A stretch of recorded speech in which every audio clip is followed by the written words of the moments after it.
Amazing. Do you think that was taken from the Adriatic to central Tuscany or the other way around? We don't know yet, but for me it was a surprise to find Tuscany, Malvasia, in the other side of the Adriatic Sea, you know. And with this kind of grape, there they make the Prosek, the sweet wine named Prosek. Fascinating people with stories to share, fabulous wines and the best local foods to accompany them, and beautiful places to discover and visit.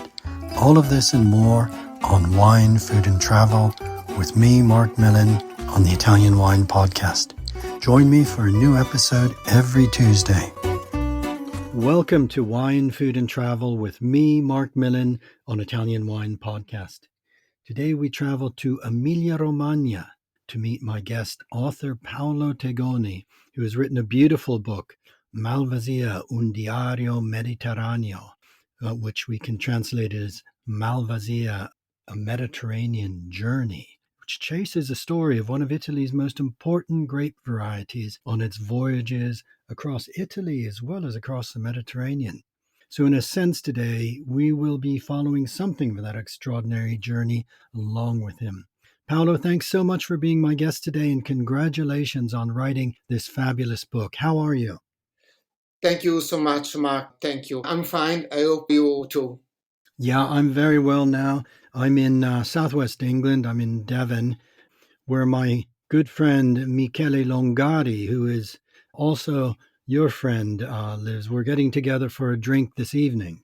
Yes, of course. Michele is a great friend for me, of course. Thank you. Okay, good. Now, Paolo, tell me a little bit about your own background. You're not a full-time wine writer, are you? And you're from Parma? Yes, of course. I am from Parma, from a little village in the hills in the south of Parma named Ozzano Taro. Plenty of vineyards of Malvasia, of course. And I'm an ex-cabin attendant from Alitalia crew. So I travel along different years all over the world. And then one day in the 90s, I was struck by wine on the road of Damascus, you know. So I left everything to live 5 year professional experience as a sommelier in Paris during the 90s and the beginning of the 2000s. And after returning in Italy, I graduated in gastronomic sciences at the University of Parma.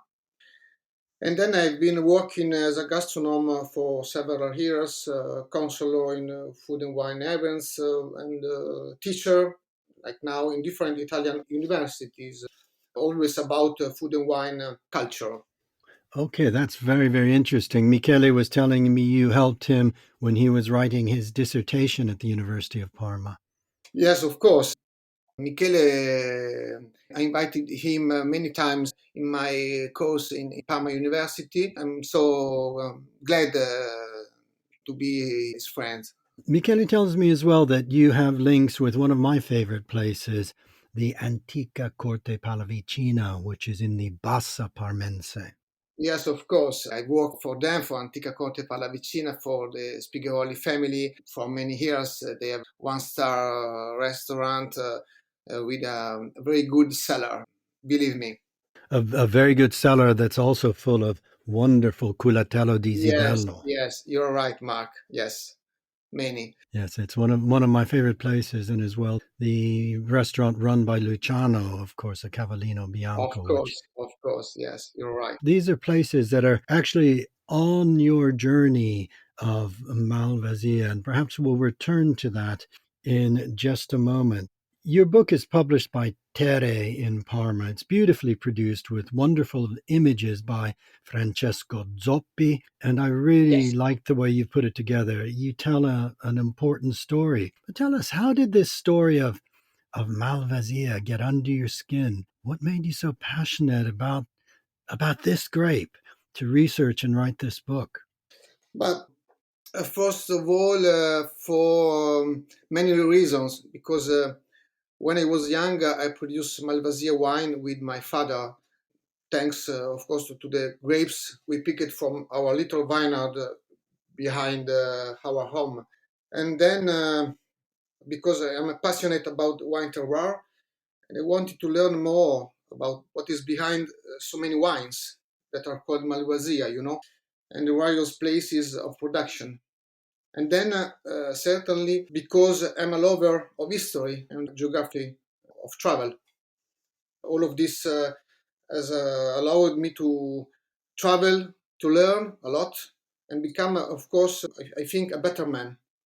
So Malvasia and these various facets helped me to meet extraordinary people and places, Mark. Okay, that's really interesting. That Yes. Paolo, your own family vineyards, then south of Parma, is this the Colli di Parma? Yes, my little vineyard is not inside into the Colle di Parma DOC designation, I mean, but of course Ozzano Taro is in the territory of DOP Colle di Parma. Yes. Okay, and that's an area which you write about in the book. Yes. That's very interesting that Malvasia grape that your family was actually cultivating sparked this interest because, as you say, there are Malvasia wines produced all over Italy, from Friuli, Venezia, Giulia, as your book shows us, right down to the Aeolian Islands off of Yes. Sicily. The same name, but a story that's quite fascinating and intercomplicated and complex because we're not always talking about the same grape. Yes. Malvasia wines can be made in many styles and types. So we're talking about a lot of different types of wine, right? Yes, of course. There are plenty kinds of grapes. I mean, different families, aromatic or quite aromatic or non-aromatic, white grapes and red grapes all over the Mediterranean area. Of course, in Italy we have more or less 20 different kinds of Malvasia grape. Okay, that is really fascinating. But Paolo, the story of Malvasia and the story of your book begins in Venice. Why were the Venetians so central to the story of Malvasia? Because Venice played a fundamental role about this extraordinary wine. Because this republic won the Fourth Crusade in 13th century. In the territory of Peloponnese, Venice discovered a port where wine and other important goods were traded. So from that period, Venice began an enormous trade in wine, which made it very, very, very rich. And wine which it called with the name of the port where the barrels were shipped from a little small peninsula in Laconia region called Monemvasia or Monemvasia. From that, the name of the wine Malvasia in the centuries. Okay, so this is really fascinating. This nomenclature that this port with one entrance, Of Monemvasia, course, Monemvasia, an isthmus that's connected by a bridge to the mainland of this tiny place, became so important to the Venetians for shipping quantities of this wonderful wine that was a robust wine that could be transported by ship, that could survive the voyages. And once back in Venice, as you say, that yes. wine brought immense riches, wine that was drunk not just in Venice, but shipped and sold all across Italy and I imagine into Europe as well. Yes, in the North Europe, of course, in the rich families in the north of Europe, the wine named Vino Navigata, coming, of course, from the sea, from the Aegean Sea until the Serenissima, and then exported all over Europe.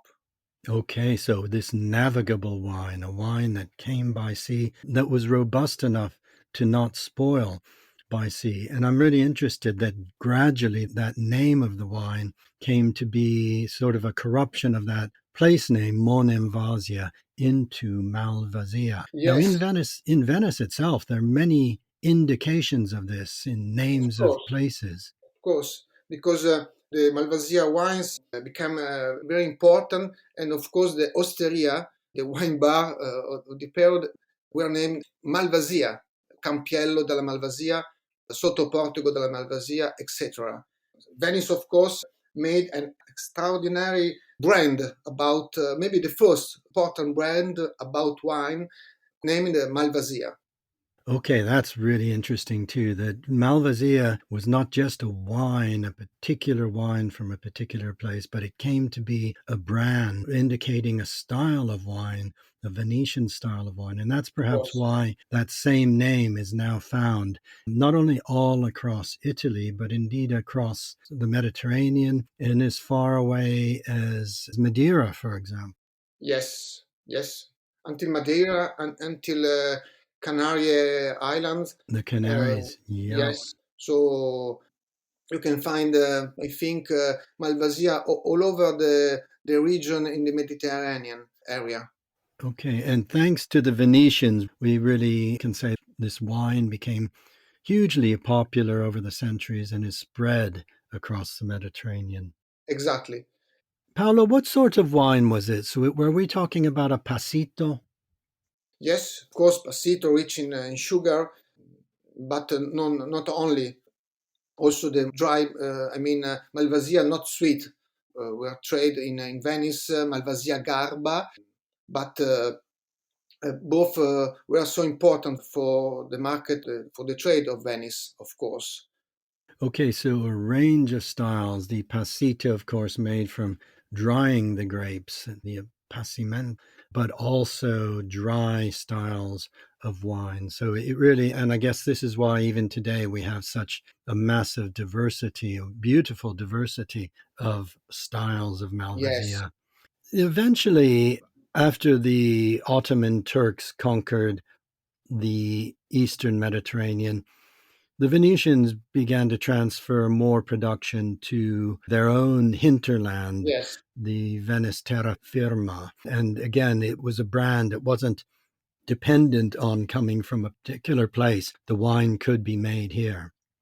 Yes, when Venice left the area in the Aegean Sea, Venice improved the production of wine nearby the city. I mean, Friuli Venezia Giulia or all the Adriatic coast, where you find today, of course, Malvasia Istriana, for example, or Marastina, that is Malvasia Lunga Bianca Chianti region, where you can find the Vino Santo. So the city, the Republic, improved the production of wine nearby its own territory.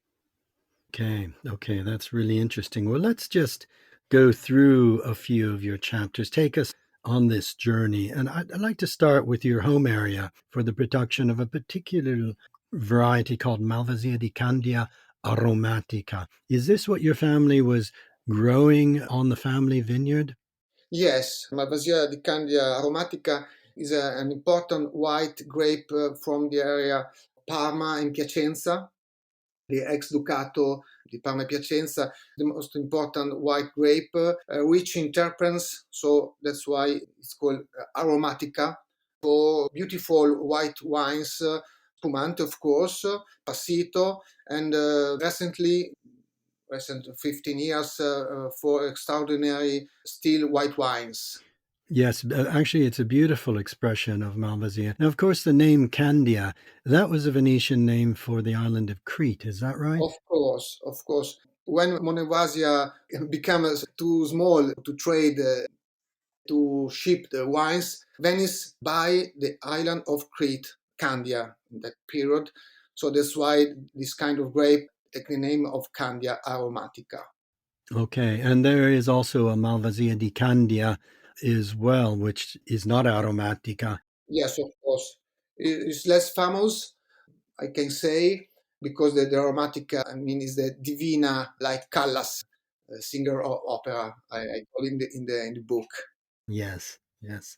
What I like about the book, Paolo, is that you write about the history of the different areas and Malvasia, but you also highlight key producers and you give practical advice on where to stay and where to eat. Yes, It's a book that can help guide one on each person's own journey. of course, because as you can imagine, the book is you can read it in different ways about wines, about territories, but also about, I hope, a beautiful journey that you can make in the different region I visit. So it's something that I keep in my heart. Thank you to the experience I made with people that I meet in the journey. So you can follow me, discover restaurants and beautiful places. Yes, I really like that. And how long did it take you to go on your own Mediterranean journey? Is this a book that you've been researching pian piano over many years? No, actually, I made different travels around the Mediterranean regions, step by step, and then come back home to write and to Okay. organize the next trip, with, Yeah. of course, my friend Francesco Zoppi, who Mhm. take the photo. Yeah, no, the photos are beautiful. I think it works very Grazie. well, and it's a type of book I admire and I really enjoy. Now, you mentioned, well, we're still in Parma, Piacenza, the Colli di Parma we mentioned, Yes. which is a source of some beautiful Malvasia di Candia aromatica. Take us to Langherano and to that castle of Torre Chiara. You have vineyards that are overlooking this protected valley, which is perhaps more famous for the prosciutto di Parma than for its wines, but there's some wonderful wines from this area. Yes, of course. You're right, Mark. We are in Torre Chiara, so in the Parma Valley, Parma River Valley. Of course, famous for its prosciutto di Parma, DOP designation. But of course, you can find different sellers, different winemakers that works very, very well. Like, for example, Antonio Aldini that I put in book, many others, of course. So that is one of the best terroir for Malvasia di Candia aromatica and also for red wines as Barbera or Croatina for the Colli di Parma red wine. Yes, I love the wines from the Colli di Parma, and they go very well again with the cured meats, the salumi, the Of famous course. salumi of the area. Well, let's continue on your journey and head to an area you have mentioned in the far northeast of the country to discover the Malvasia istriana, which is one of my favorite expressions of the dry style of Malvasia, particularly from grapes grown in the Carso, this extraordinary wineland just below or around from Trieste. Yes, yes, you are right, Mark. Malvasia Siana is one of the best white grapes all around the world. Not because Malvasia, but we have from it beautiful wines, orange wines or white wines. I mean, but the terroir, when we visit it, we spend 4 days in Trieste and we travel all around Italy, of course, Carso, between Monfalcone and Trieste. And then we spend a day in Slovenia territory in Valle del Vipacco Valley, and then in Istria to find beautiful wines coming from this extraordinary grape named Malvasia Istriana. Originally, Malvasia Istriana comes from the Dalmatian area in the Croatia region. That's really interesting too, to remind our listeners of frontiers that exist today, but which were very, very different in different times. This area that was first dominated by the Venetians, but also later under the Habsburgs, under the Austro-Hungarians. So we're talking about a great variety that extends from Croatia, as you say, the Dalmatian coast, the beautiful Dalmatian coast, and into Slovenia, and then across today's border into Friuli, Venezia Giulia, both in areas such as, I think, the Colli Orientale del Friuli has some Malvasia, Of course. but mainly the wines I'm thinking of come from the Carso, these extraordinary limestone Yes. cellars that are carved or actually have been carved naturally by underground rivers to make wonderful, almost cathedral like spaces for the Yes. storage and Yes. production of wine. What a beautiful terroir. You are right, Mark. What a beautiful Yeah, grape. it's absolutely beautiful. And as you say, Paolo, you've touched on a style of wine that I'm very interested in and I like very much. And I think some of the greatest expressions of Malvasia Istriana are in that orange style, that skin contact, where the a little bit of color is drawn out, but mainly some bite and some tannin and some Yes. complexity. So these Malvasia Istriana. And I'm less familiar, Paolo, with the wines from Croatia and Mhm. Slovenia, but my friend in Ljubljana Anna was telling me about how wonderful these wines can be. Oh yeah, I like them so much. Every experience that I made in the territory about the book, I found a lot of quality, especially in the orange kind, traveling all around Slovenia, Croatian, and Italian Carso territories.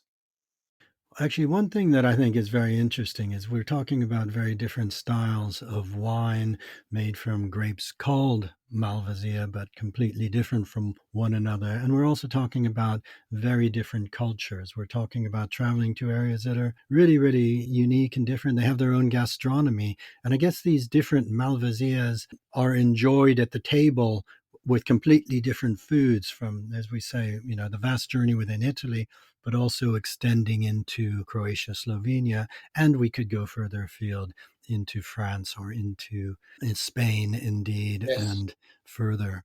So the cuisine adapts, or the wines adapt to the cuisine adapts to the wines. Yes, during my journey, I try every kind of match, every kind of paying about wines and local food. For example, in Bosa, in Sardinia island, where I studied the Malvasia di Sardegna grape that get the Malvasia di Bosa, DOP. I pair it with a plate of spaghetti with botarga, mullet, dried eggs. Yes, the Sardinian botarga is Yes. wonderful.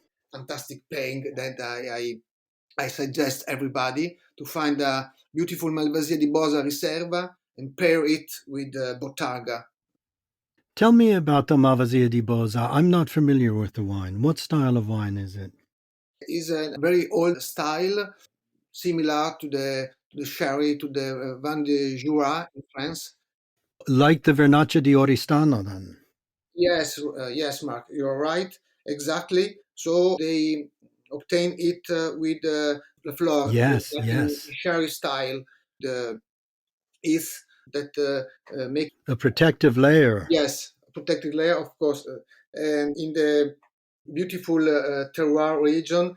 And today, Malvasia di Bosa, about it, there is a little production, little production. I mean, Okay. the Reserva wine, but it's an extraordinary wine, so complex. Mark, I suggest. And still fresh. Yes. This oxidized style that's still very, very fresh. That sounds a marvelous pairing. And of course, it's interesting to note that you're saying this is in a style similar to sherry, as is the Vernaccia di Oristano. But it's an indication, too, we're talking about a mix of cultures. It's an indication, too, of the influence of the Spanish in Sardinia. Yes, yes, of course. Without doubts, there is a Spanish in culture today also. In the Algarve region, Catalonia, they make a lot of influences. Yes, yes. So, just from this brief conversation, Paolo, I think our listeners are really getting an indication that this is a very rich cultural journey. It's not just a book about wine or about a wine, but it's an exciting cultural journey that takes you, first of all, in your researches, and you now are taking us on a journey both across the Mediterranean. Your book does end its final chapter in Monemvasia itself, where wines I'm excited to see are still being made, but certainly across Italy. Let's travel now to Tuscany. Let's talk a little bit about the Malvasia di Biancalunga, or often called the Malvasia del Chianti. I'm just wondering, Paolo, if this style, the Vin Santo, a passito wine, which ages in the small caratelli for very lengthy periods, if this style of wine has come perhaps from that original Venetian style, this sweet wine, slightly oxidized style, is that where the link could perhaps have come from? Yes, of course, because Malvasia Biancalunga or Malvasia del Chianti with Trebbiano make a beautiful Vinsanto del Chianti or del Chianti Classico. It depends about the designation. Two grapes used in the Chianti Classico once, and now they get also still wines, interesting still wines, white.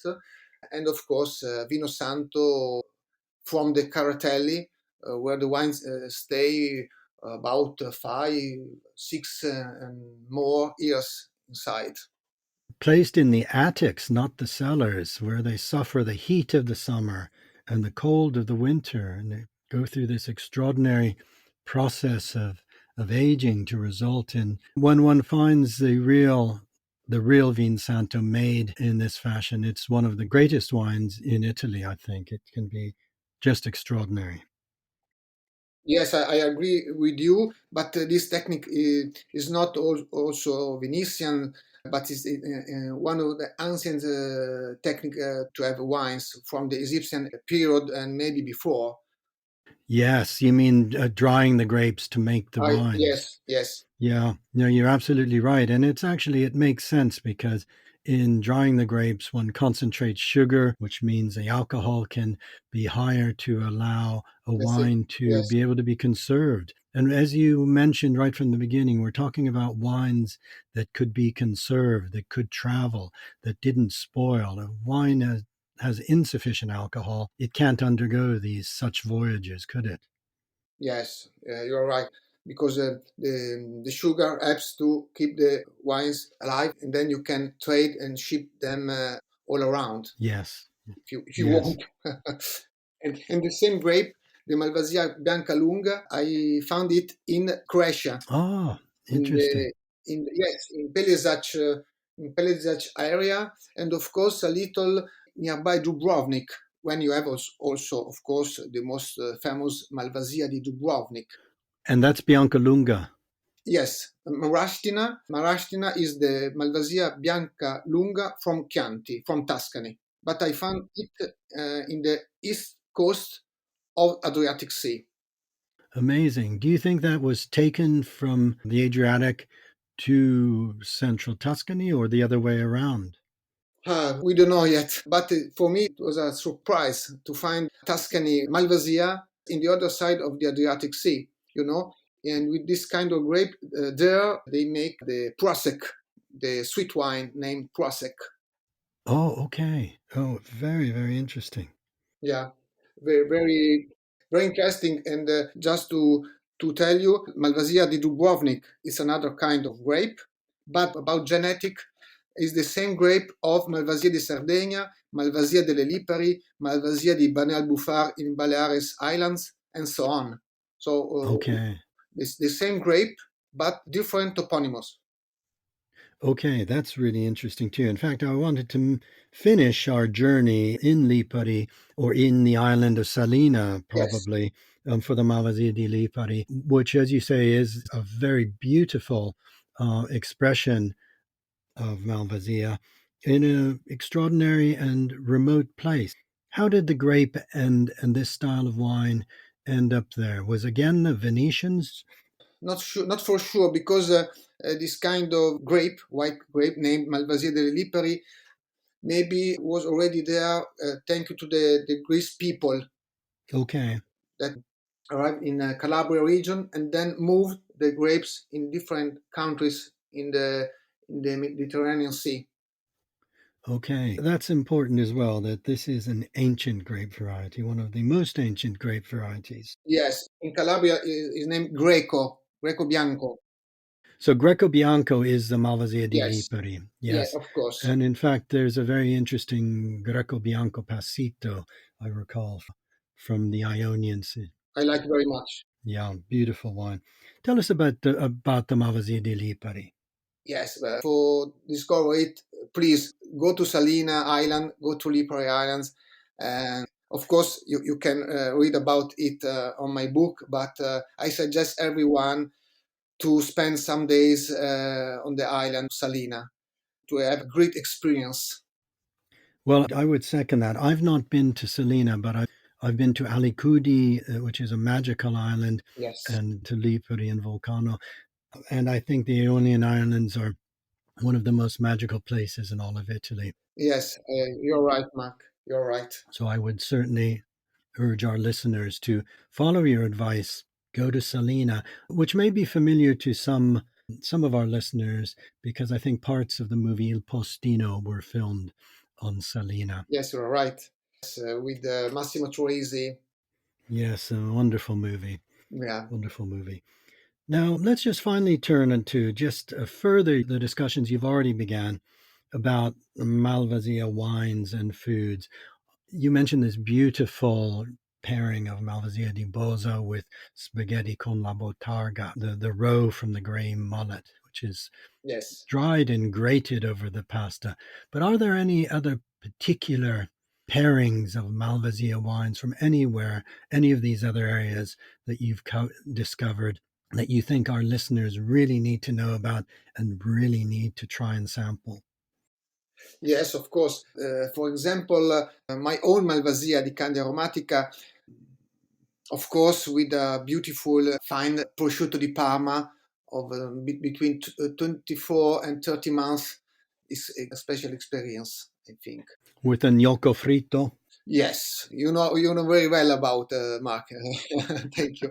With the torta fritta, we call in The Parma. torta frita. Yes, torta fritta. Otherwise, with Malvasia Istriana, with the mussels. Of course, when you are in Trieste, please try them together because it's a very interesting experience about food and wine pairing. I will try that. I'm going Yes, to Trieste this year, or next year in 2025. I hope for you. And of course, Malvasia delle Lipari with foie gras, or when you are in a beautiful afternoon during summertime, very fresh and easy, with some stuzzichini, fish, very, very interesting. Yes, and I'm just imagining that breeze on the Aeolian Islands, those Yes, windy islands, sitting out in the sunshine and just having a little bit of nibble of this or that.